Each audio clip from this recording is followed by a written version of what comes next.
London West.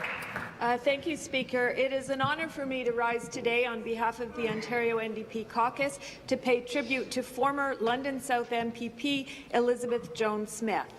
In August 2013, about 3 weeks after I was elected, the London Free Press ran a story entitled "Unlikely City Puts Women in Power." The story noted that one of Canada's 10 largest cities, for the first time in its history, now counts more women than men as senior lawmakers.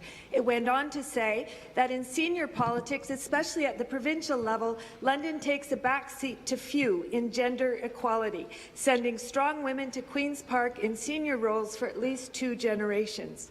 Speaker, before Deb Matthews, before Diane Cunningham, before Marion Boyd, before Irene Matheson, long before Teresa Armstrong and I, there was Joan Smith, the trailblazing matriarch who paved the way for London women in provincial politics, and for that we are profoundly grateful.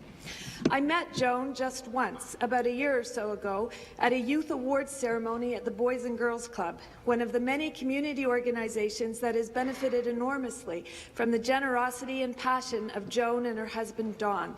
With a twinkle in her eye, she said, "So you're the Peggy Sattler I've been hearing about." We chatted a bit, and in that brief exchange, I experienced all the qualities that people remember about Joan. She was kind and curious, big-hearted and sharp-witted, down-to-earth and full of life. Joan Smith was a woman ahead of her time and was always on the go.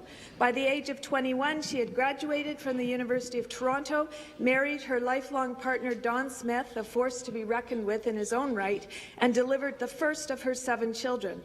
While caring for her growing family, her tireless work as a community activist first took form when she was appointed to the local synod and drove the process of reform within the Catholic Church. She went on to play key leadership roles with the Catholic Children's Aid Society, the London Housing Authority, and the United Way.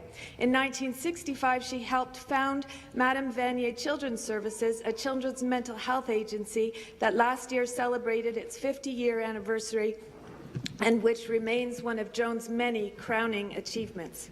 Jim Smith, a friend of her son's, describes Joan as a mother to everyone in a house full of kids, practical, no-nonsense, and unperturbed by neighbourhood children running in and out of the door. He also recalls lively and animated policy discussions between Joan and Don, who, although the best of friends, both had strong opinions and were not afraid to disagree. In 1976, Joan won her first seat on London City Council, where she served until making the jump to provincial politics in 1985 as a Liberal Party candidate. Throughout the election, Joan could be seen everywhere in the riding of London South, wearing her signature red running shoes, knocking on doors, and energetically running from event to event. She defeated the Conservative incumbent in a Tory stronghold and was soon afterwards named party whip for the Liberals, later serving as the first woman Solicitor General in Ontario's history.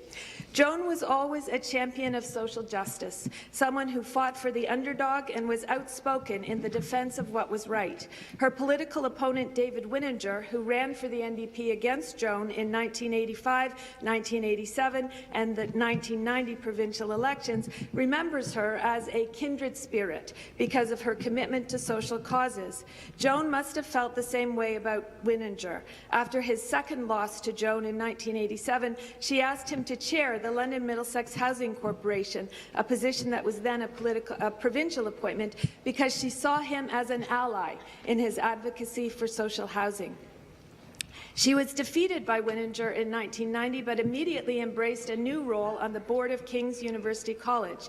Today, her presence can be felt everywhere on the King's campus, for example, in the Joan Smith Student Leadership Suite in the Student Life Centre, or in the student scholarships she established.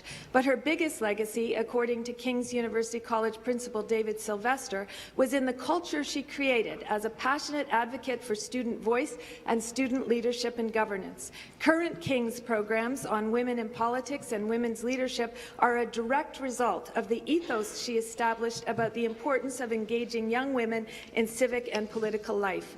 Her legacy will live on in the future generations of London women who will be coming to Queen's Park to represent London ridings.